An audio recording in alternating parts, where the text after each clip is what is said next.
Royal Standley of Oregon Pacific Financial Advisors, offering securities through United Planner Financial Services. Member FINRA SIPC shares his planning approach to help people toward a place where they may be at peace regarding their financial goals. In this dynamic podcast, Royal will share his insights on how to design a retirement plan to help you plan for your future. Now, on to the show.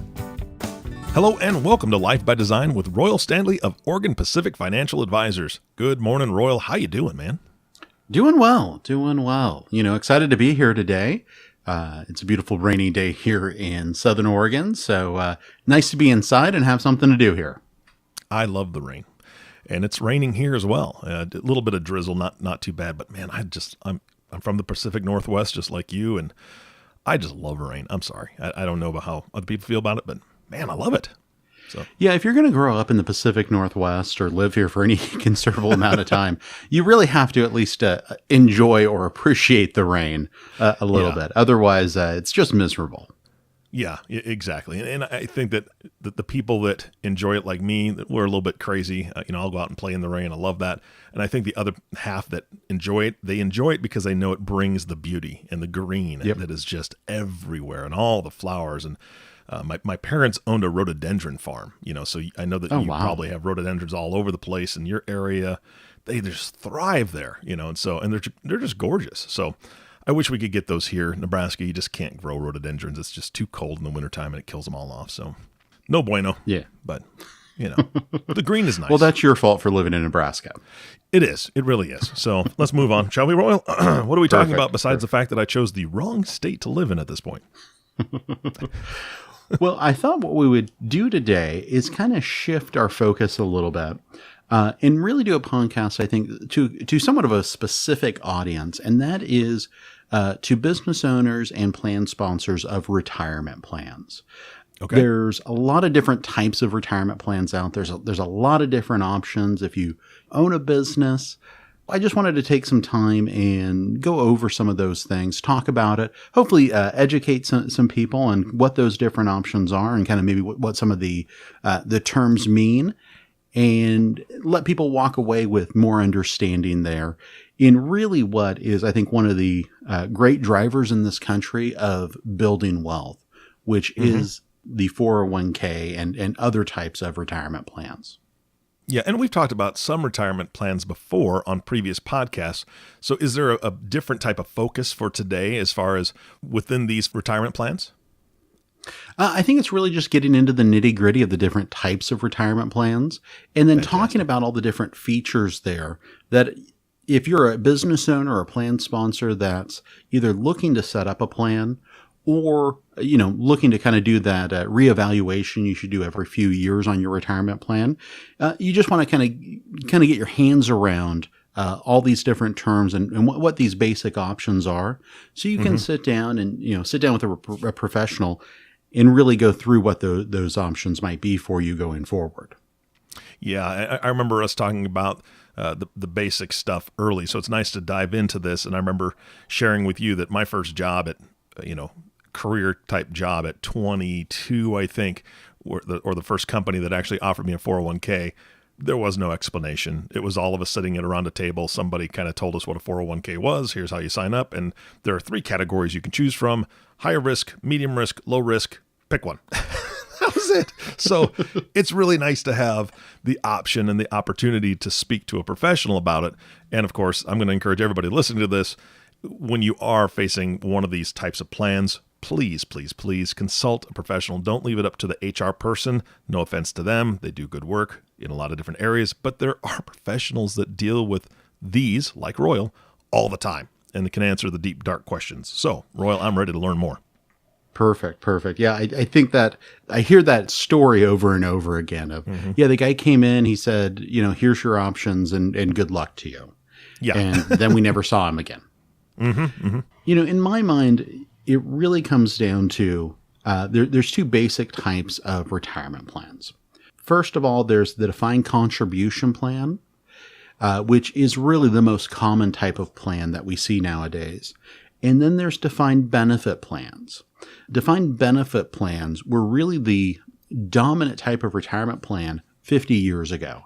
And when you say defined benefit, you're really talking in most cases about a pension type plan. Yeah, I was going to ask you if that's what that meant.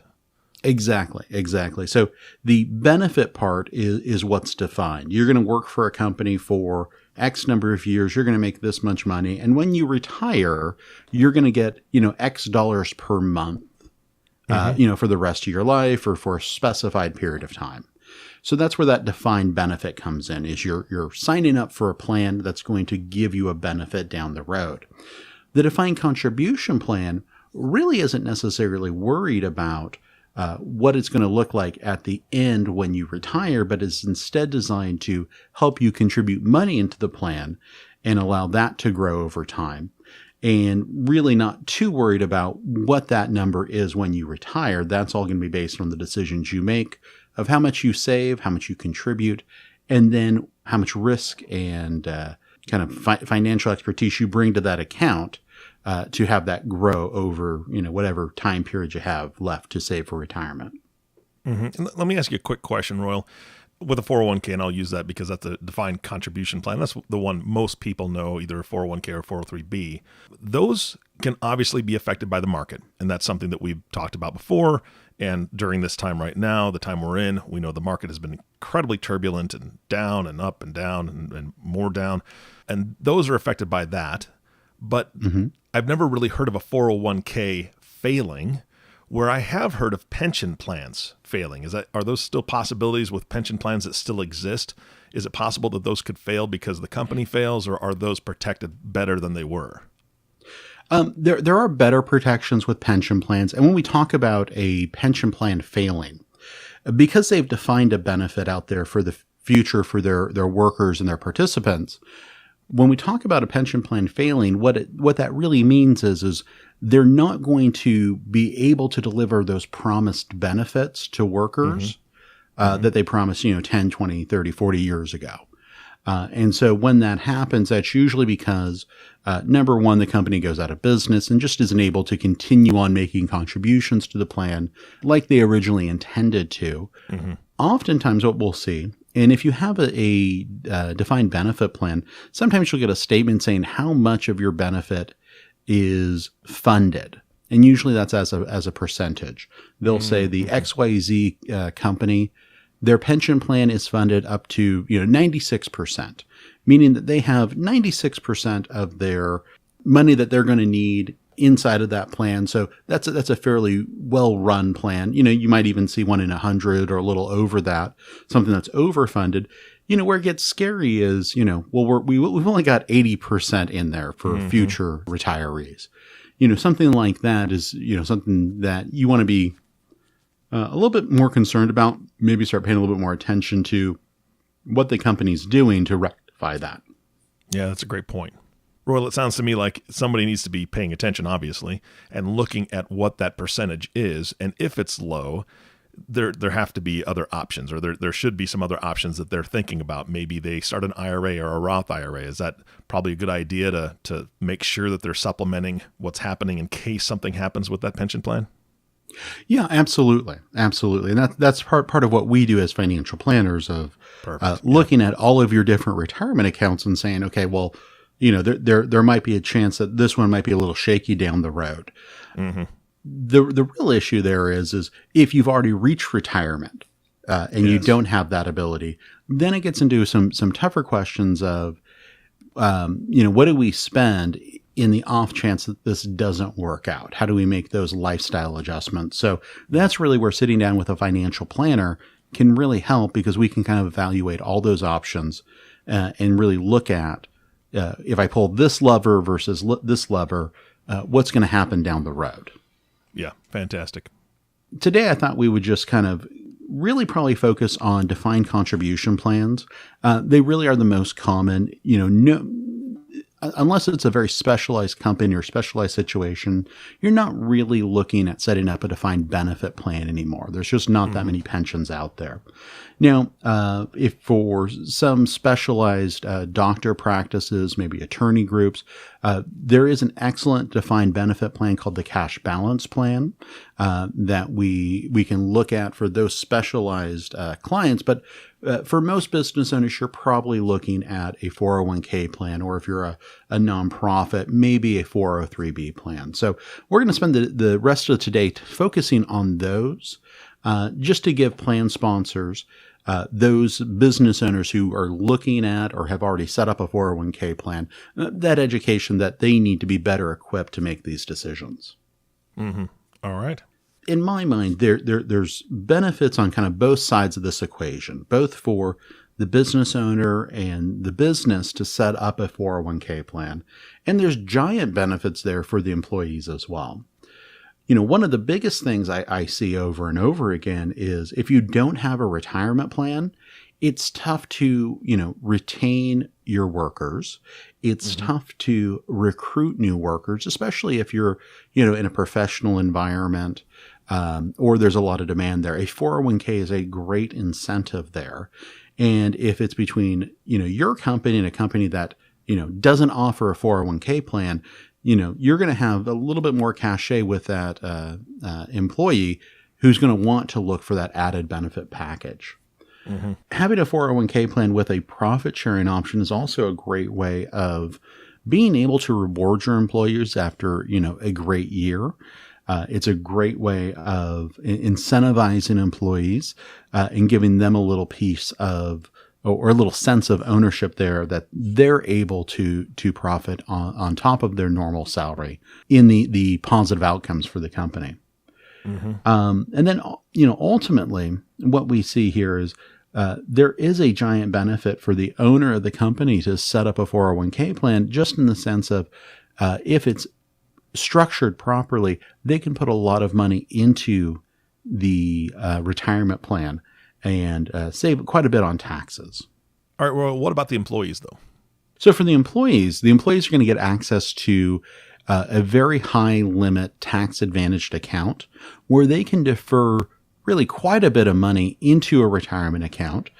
Most 401k plans also offer some type of employer match, which, we like to call the free money, or it might offer profit sharing contributions as well.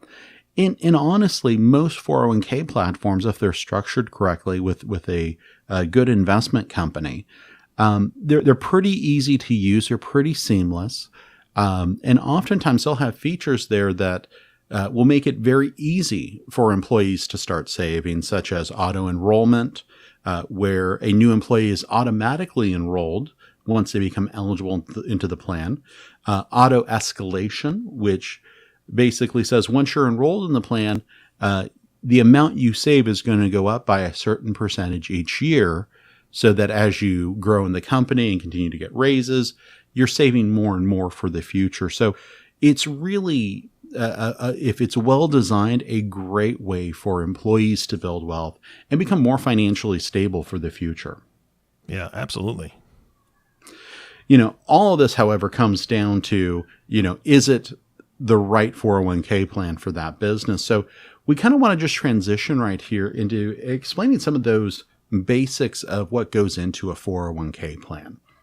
Now, a 401k, that is simply the tax code where this is broken out.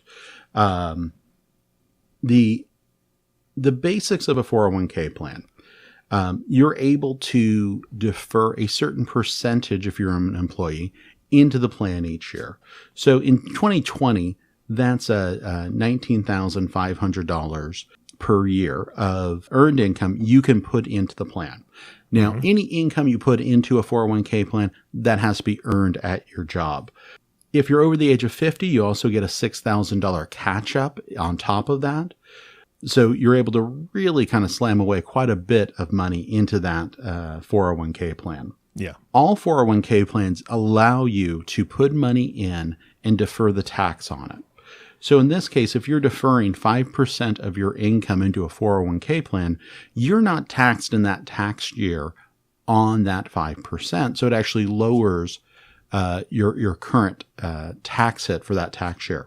Now, once the money's in the 401k plan, it's going to grow tax deferred meaning that you don't have to worry about any of the investment gains or interest that are earned inside the 401k. And once you get to retirement and begin taking the money out of that, that's actually where they're going to get you on taxes.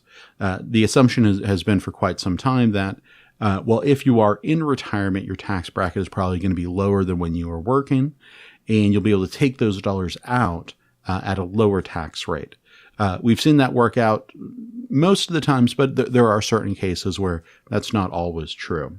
Mm-hmm. We also have a lot of plans that are now offering the Roth 401k option. With this option, you actually have the ability to, instead of deferring those dollars and not paying the tax on it, you can pay the tax on it and then defer the money into the 401k. And that's the Roth 401k option. With that option, once the money has gone in there, it's already been taxed, it now becomes tax-free for the future. It starts growing tax-free, and when you get to retirement, you can begin taking that money out tax-free. So really, in our mind, if we're looking at the hierarchy of what type of an account you should look to get the most money into, oftentimes it is that Roth IRA or 401k that we really push people to, especially younger people as they're starting off, to really try to pre-fund those tax-free accounts. Royal, you mentioned it's great with the Roth 401k to get somebody while they're younger. When you're saying that, are you saying it's great to get somebody younger, maybe a married couple that has a couple kids because they've got a lower tax bracket with having the exemptions and so on and so forth?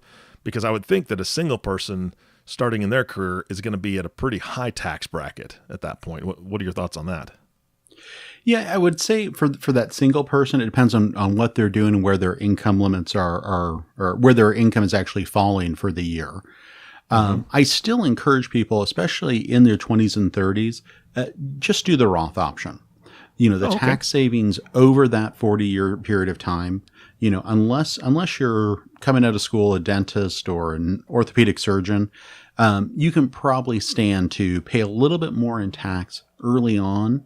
Mm-hmm. And then just allow that tax-free account to grow and accumulate.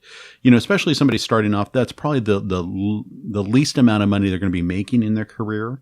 So, we can kind of make those new decisions down the road.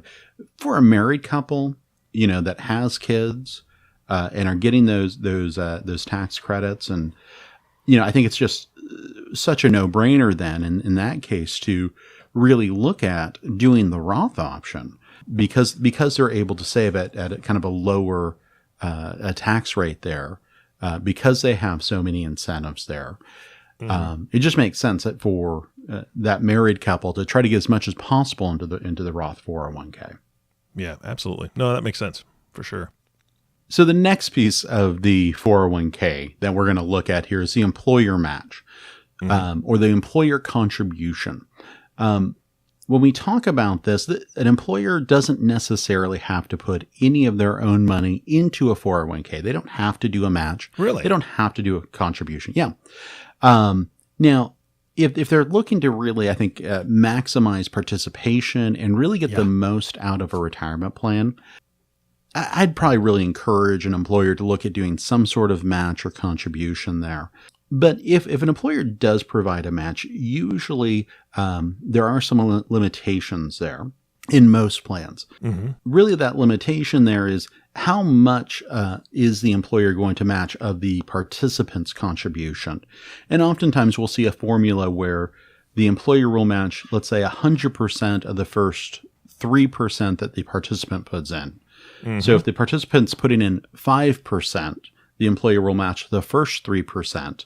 But not match anything above that. Other times we'll see, some sort of formula where the employer is going to match 50% of the first 6% that an employee is going to put into a 401k plan. So really what this looks like is the employee has to put in 6% to get a 3% match. That does help encourage the employee putting in more. And it's just really how best do you structure that for kind of your population of employees of what that match should look like. The other part of all this is how much are you as the business owner or the executive wanting to put into the 401k plan? There is annual testing that happens inside of a 401k plan around the idea of discrimination. The IRS doesn't want to allow an employer to set up a 401k plan, give them this great tax incentive to defer a lot of money into a plan, but yet not provide some basic benefits to the employees. So they don't want to see in a 401k where only the owner and the executives are putting money into the 401k plan and none of kind of the line employees are. So that's where we see discrimination testing come in, really looking at, what is the total amount of contributions each year made by the different classes of employee, and also looking at, how much of the 401k balances are attributable to the owner and the highly compensated employees versus the line employees. So that testing can kind of come in there and affect an employer's decision on how best to structure this. Now, the IRS did allow what they call a safe harbor there, which will get around that 401k testing. The safe harbor match or contribution really basically says that if you're an employer or a plan sponsor and you do one of these two options or something that's better than that, you don't have to do that testing.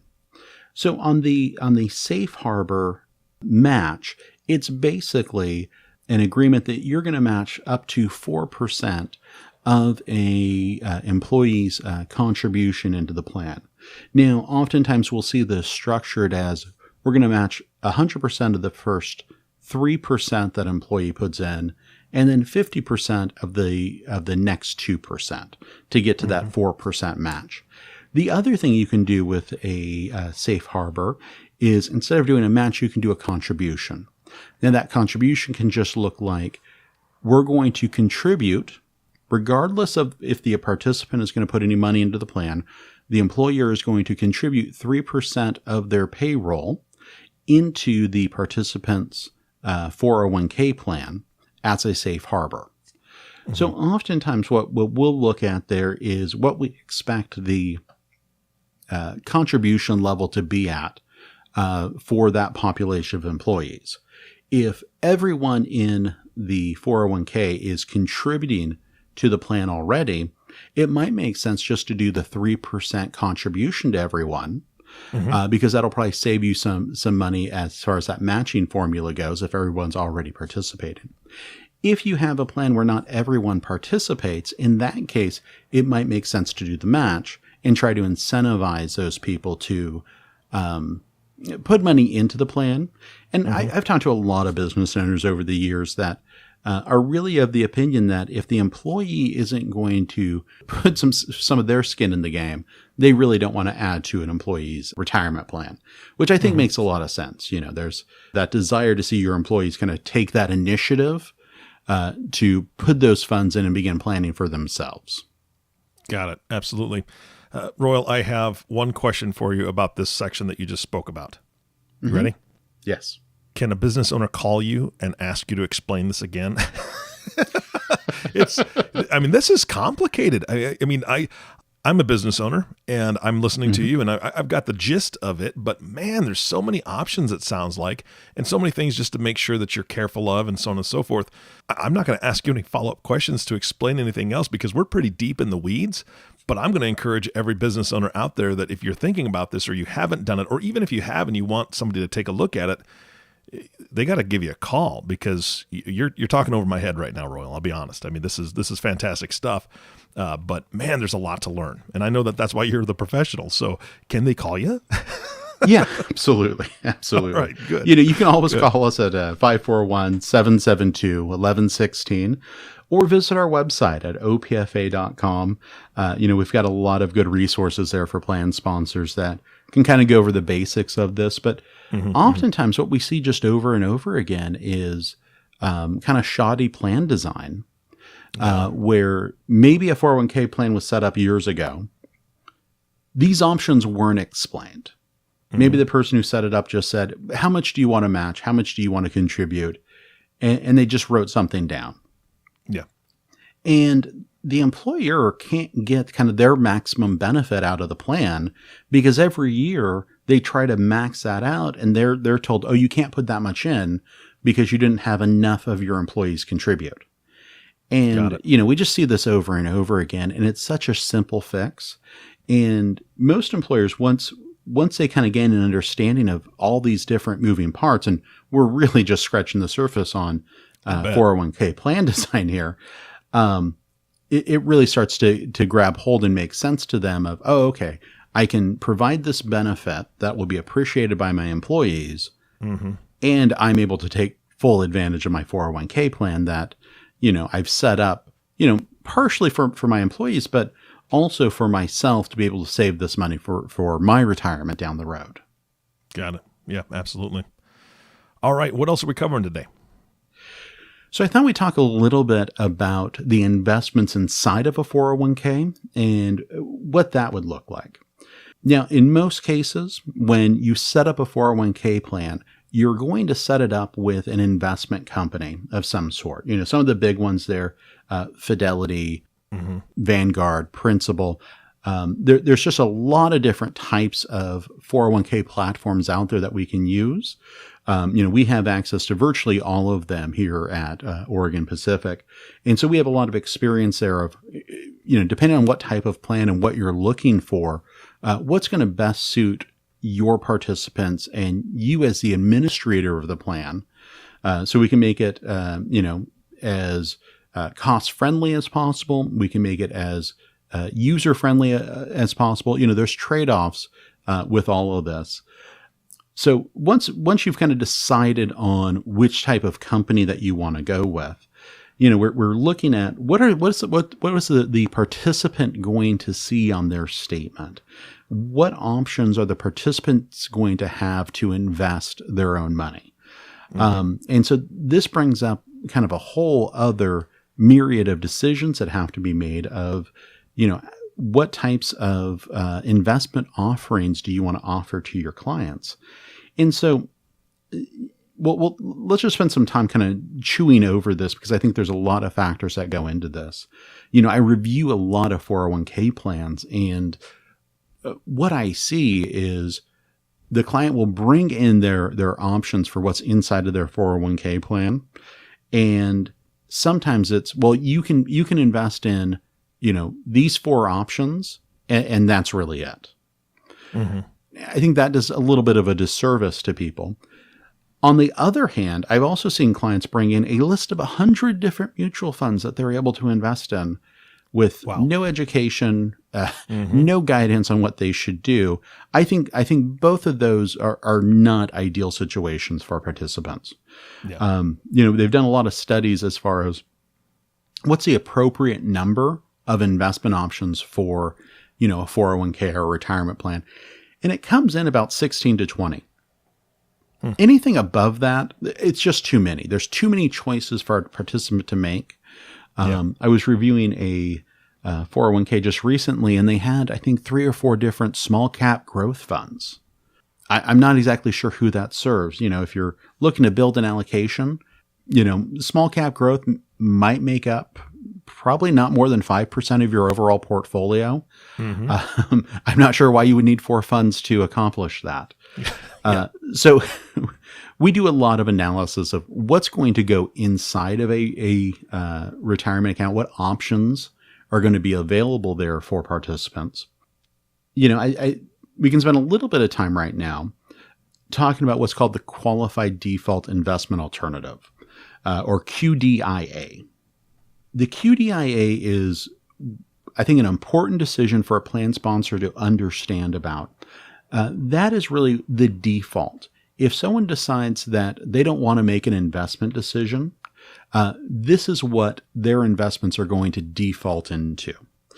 And there really are only a few different types of investments that can qualify as a QDIA. These are, balanced funds, target date funds, or managed funds, like a pooled account of some kind. And we'll touch on pooled accounts. If you have a properly structured QDIA, an employee can't come back against the plan sponsor and say, I didn't want to be invested in this. I didn't know you were going to put my money into this.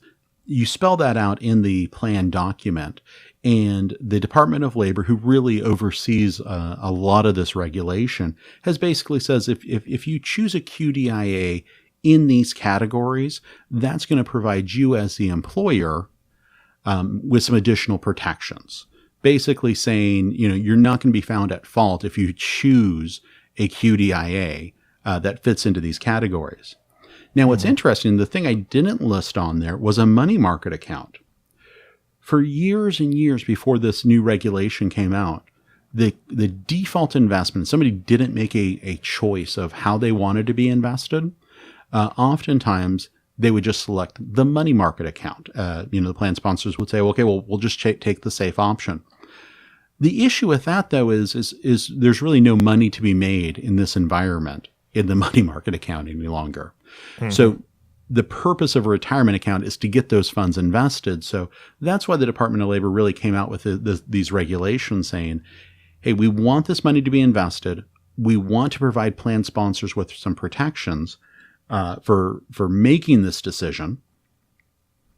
And we want to look at what options are available there on the table. So one thing I mentioned there was target date funds.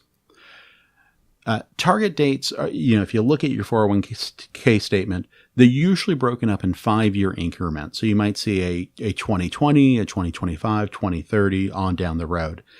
And for most target date funds, that's really looking at what year are you expected to retire around?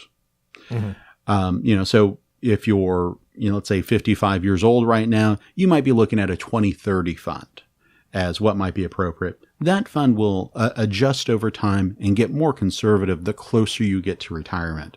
Okay. It'll always be invested in the market, but if nothing else, if you know nothing else about your retirement account, you don't want to kind of think about it, a target date fund is a decent option for you to look at because really you're shifting that management off to the investment company to kind of make those changes and get more conservative the closer you get to retirement when you'll need that money. Mm-hmm.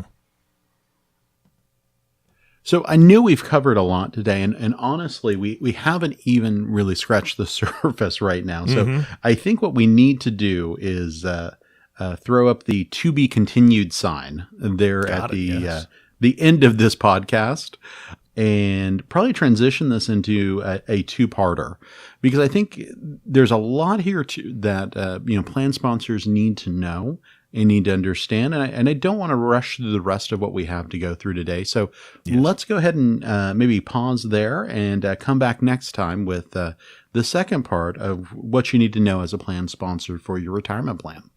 That sounds fantastic. Hey, Royal, are you a fan of TikTok by any chance? No.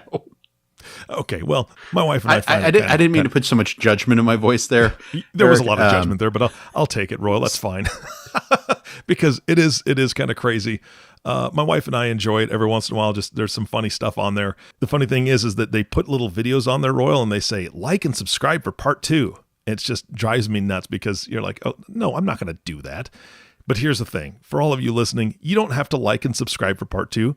There's going to be a part 2. You can just listen to it. If you want to subscribe, that'd be great because Royal puts out great information every time we get together, but there's no requirement by any means to like and subscribe for part 2. It's coming up. All right. So please tune into that. Royal, thank you so much for your time today. My pleasure. My pleasure. All right. And again, to you, the listening audience, thank you so much for tuning in to the Life by Design podcast with Royal Standley. If you have not subscribed to the podcast yet, please click the subscribe now button below. This way, when Royal comes out with that part 2 that we're all looking forward to, it'll show up directly on your listening device. You don't even have to try to find it and download it. It just shows up and says, hey, it's ready. And then you can listen. Also, this makes it much easier to share these podcasts with your friends, families, or business partners if you own a business and you're thinking about the 401k situation, 403b, or whatever they are. I mean, there's so many letters and numbers, Royal. I know that you can clear that up on the next one as well. Thanks again for listening today. For everyone at Oregon Pacific Financial Advisors, this is Eric Johnson reminding you to live your best day every day. And we'll see you next time. Thank you for listening to the Life by Design podcast. click the subscribe button below to be notified when new episodes become available. The views expressed are those of the presenter and may not reflect the views of United Planner Financial Services. Material discussed is meant to provide general information and is not to be construed as specific investment, tax, or legal advice. Individual needs vary and require consideration of your unique objectives and financial situation. Always seek the advice of your financial advisor or other qualified financial service provider with any questions you may have regarding your investment planning. Advisory services offered through Oregon Pacific Financial Advisors, Inc.